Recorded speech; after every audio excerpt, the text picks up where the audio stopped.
2025 common university entrance test CUET examination result publish ചെയ്തു. ഇനി നാം ചെയ്യേണ്ട 7 ഇമ്പോർട്ടൻറ്റ് കാര്യങ്ങളെക്കുറിച്ചാണ് നാം ഇന്ന് ഡിസ്കസ് ചെയ്യാൻ പോകുന്നത്. ഒരു റിസൾട്ട് അനൗൺസ് ചെയ്ത് കഴിഞ്ഞാൽ ഒരു വിദ്യാർത്ഥി ചെയ്യേണ്ട അല്ലെങ്കിൽ രക്ഷിതാവ് ശ്രദ്ധിക്കേണ്ട 7 സ്റ്റെപ്പ് ബൈ സ്റ്റെപ്പ് കാര്യങ്ങൾ എന്തൊക്കെയെന്ന് നാം ശ്രദ്ധിക്കാൻ പോവുകയാണ്. ഫസ്റ്റ് വൺ, CUETയുടെ വെബ്സൈറ്റായ CUET.nta.nic.in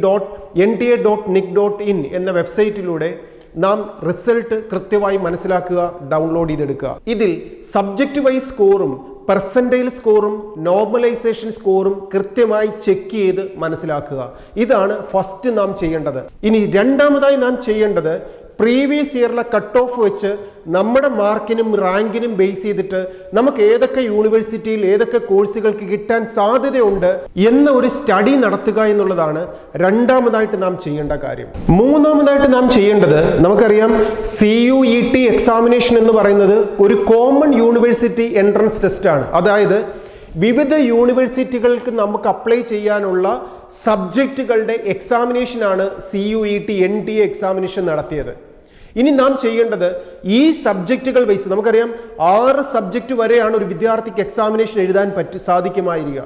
ഈ 6 സബ്ജക്റ്റുകൾ വെച്ചിട്ട് നമുക്ക് ഏതൊക്കെ യൂണിവേഴ്സിറ്റികളിൽ അപ്ലൈ ചെയ്യാം, ആ യൂണിവേഴ്സിറ്റികളിലെല്ലാം സെപ്പറേറ്റ് വെബ്സൈറ്റ് വഴി അവരുടെ അഡ്മിഷൻ പ്രൊസീജിയർ ചെക്ക് ചെയ്യുക എന്നുള്ളതാണ് മൂന്നാമതായിട്ട് നാം ചെയ്യേണ്ടത്.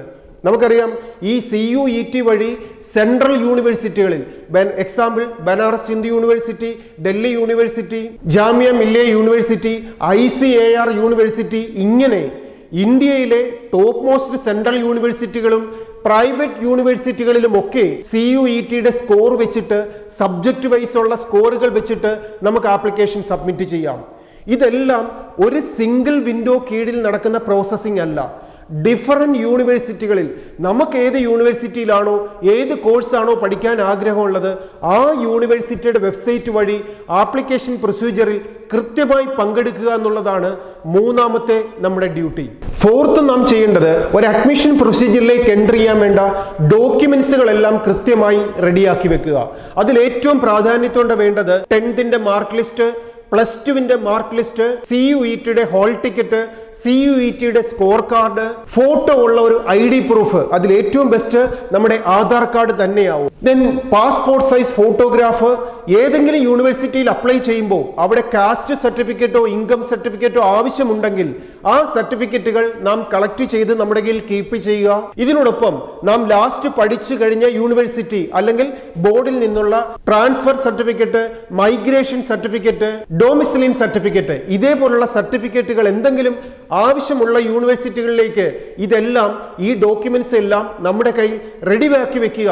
ഈ ഡോക്യുമെന്റ്സ് എല്ലാം നാം റെഡിയാക്കി വെക്കുക എന്നുള്ളതാണ് ഫോർത്ത് നാം ചെയ്യേണ്ട കാര്യങ്ങൾ. കാരണം ഈ ഡോക്യുമെന്റ്സുകളൊക്കെ വിവിധ യൂണിവേഴ്സിറ്റികളുടെ ആപ്ലിക്കേഷൻ സബ്മിറ്റ് ചെയ്യുന്ന സമയത്ത് തന്നെ ഈ ഡോക്യുമെന്റ്സുകളൊക്കെ നാം അപ്ലോഡ് ചെയ്തു കൊടുക്കേണ്ട ആവശ്യം വരുമ്പോൾ അന്നേരം ഈ ഡോക്യുമെന്റ്സിനായി ഓടി നടക്കേണ്ട സാഹചര്യങ്ങൾ ഉണ്ടാവാതെ ഇതെല്ലാം ഇപ്പോൾ റെഡിയാക്കി വെക്കുക എന്നുള്ളതാണ് ഫോർത്ത് ചെയ്യേണ്ട ഡ്യൂട്ടി. ദെൻ ഫിഫ്ത്ത് ഡ്യൂട്ടി എന്ന് പറയുന്നത്, ഓരോ വെബ്സൈറ്റിലും ഏതൊക്കെ യൂണിവേഴ്സിറ്റികളിലാണോ നാം അപ്ലൈ ചെയ്യുന്നത് ആ യൂണിവേഴ്സിറ്റികളുടെയൊക്കെ അഡ്മിഷൻ ഡെഡ് ലൈൻസ് നാം കൃത്യമായി മനസ്സിലാക്കി വെക്കുക. എപ്പോഴാണ് അവരുടെ അഡ്മിഷൻ പ്രൊസീജിയർ തുടങ്ങുന്നത്, എപ്പോൾ വരെയുള്ള ലാസ്റ്റ് ഡേറ്റ് വരെയാണ് നമുക്ക് ആപ്ലിക്കേഷൻ സബ്മിറ്റ് ചെയ്യാൻ പറ്റുക, ഈ ഡെഡ് ലൈൻ കൃത്യമായി നോട്ട് ചെയ്ത് വെച്ചിട്ട് ഇത് മോണിറ്റർ ചെയ്യുക എന്നുള്ളതാണ് അഞ്ചാമതായിട്ട് നാം ചെയ്യേണ്ട കാര്യം. ദെൻ സിക്സ്ത് നാം ചെയ്യേണ്ട ഡ്യൂട്ടി എന്ന് പറയുന്നത്, നാം പഠിക്കാൻ ആഗ്രഹിക്കുന്ന യൂണിവേഴ്സിറ്റിയിലുള്ള കോഴ്സുകൾക്ക് മുൻ വർഷങ്ങളിലുള്ള ലാസ്റ്റ് റാങ്ക് ഡീറ്റെയിൽസ് നോക്കി ഏകദേശം ഒന്ന് മനസ്സിലാക്കി കഴിഞ്ഞാൽ ആ യൂണിവേഴ്സിറ്റിയിൽ തന്നെ എനിക്ക് കിട്ടാൻ സാധ്യതയുണ്ടോ ഇല്ലെങ്കിൽ അതിനോടൊപ്പം തന്നെ CUETയുടെ സ്കോർ വെച്ചിട്ട് നമുക്ക് അഡ്മിഷൻ ലഭിക്കുന്ന വിവിധ യൂണിവേഴ്സിറ്റികൾ ഏതൊക്കെയുണ്ടെന്ന് മനസ്സിലാക്കി അതിലേക്കൊക്കെ ആപ്ലിക്കേഷൻ സബ്മിറ്റ് ചെയ്യാനുള്ള കാര്യങ്ങൾ പ്രിപ്പയർ ചെയ്യുക എന്നുള്ളതാണ് സിക്സ്ത് നാം ചെയ്യേണ്ട കാര്യം. ഇതിനോടൊപ്പം ഈ ഒരു അഡ്മിഷൻ പ്രൊസീജിയറിൽ പങ്കെടുക്കുമ്പോൾ ഫസ്റ്റ് ഓൺലൈൻ പ്രൊസീജിയറിൽ മാത്രമല്ല അതിന്റെ ലാസ്റ്റ് സ്റ്റെപ്പായ സ്പോട്ട് അഡ്മിഷൻ വരെ കൃത്യമായി മോണിറ്റർ ചെയ്ത് മുന്നോട്ട് പോവുക എന്നുള്ളതാണ് സിക്സ്ത് നാം അറിഞ്ഞിരിക്കേണ്ട ഡ്യൂട്ടി എന്ന് പറയുന്നത്. ഇനി സെവൻത് നമ്മുടെ ഡ്യൂട്ടി എന്ന് പറയുന്നത്, നമ്മുടെ സബ്ജക്ട് വൈസ് ഉള്ള സ്കോർ കാർഡും നമ്മുടെ മാർക്കും വെച്ചിട്ട് ഈ വർഷം അഡ്മിഷൻ ലഭിക്കാൻ സാധ്യതയില്ല എങ്കിൽ നാം ഇതിനു വേണ്ടി വെയിറ്റ് ചെയ്ത് സമയം കളയാതെ അടുത്ത വർഷത്തെ CUET എക്സാമിനേഷനോ നീറ്റ് എക്സാമിനേഷനോ കീം എക്സാമിനേഷനോ ജെഇഒ ഏത് എക്സാമാണോ നാം ടാർഗറ്റ് ചെയ്യുന്നത് അതിന് വേണ്ടിയിട്ട് ഇപ്പൊ തന്നെ പഠിച്ചു തുടങ്ങുക എന്നുള്ളതാണ് 7th നമ്മുടെ ഡ്യൂട്ടി. നാം മറ്റുള്ള യൂണിവേഴ്സിറ്റികളിലൊക്കെ ഒരു അഡ്മിഷൻ ലഭിക്കാൻ സാധ്യതയുണ്ട് എന്ന് നമ്മുടെ സമയം കളഞ്ഞതിന് ശേഷം ഒരു അഡ്മിഷനിൽ ലഭിച്ചില്ലെങ്കിൽ അവസാനം ഞാൻ നെക്സ്റ്റ് ഇയറിലെ ഒരു അഡ്മിഷന് വേണ്ടി പ്രിപ്പയർ ചെയ്ത് തുടങ്ങാമെന്ന് ചിന്തിച്ചു കഴിഞ്ഞാൽ അതിനുള്ള സാഹചര്യം പോലും നന്നായി പഠിക്കാൻ സാധിക്കാതെ വരുന്ന വിദ്യാർത്ഥികളെയും നമുക്ക് കാണാം. അതുകൊണ്ട് തന്നെ കൃത്യമായിട്ടൊന്ന് അനലൈസ് ചെയ്യുക, പ്ലാൻ ചെയ്യുക. എനിക്ക് ഏത് യൂണിവേഴ്സിറ്റിയിൽ ഏത് കോഴ്സ് കിട്ടാൻ സാധ്യതയുണ്ട്, അതിന് അർഹതപ്പെട്ട മാർക്ക് എനിക്കില്ലെങ്കിൽ ആൽഫ അക്കാഡമിയിലേക്ക് നിങ്ങൾക്ക് വിളിക്കാം, നിങ്ങളുടെ സംശയങ്ങൾ ചോദിക്കാം.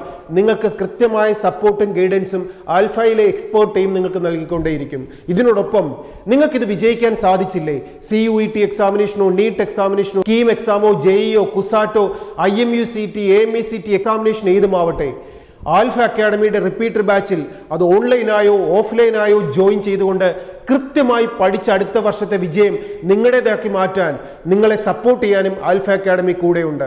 ഒറ്റ ഫോൺ കോളിലൂടെ രജിസ്ട്രേഷൻ കംപ്ലീറ്റ് ചെയ്ത് പഠിച്ചു തുടങ്ങാം, വിജയം നേടി മടങ്ങാം. All the best.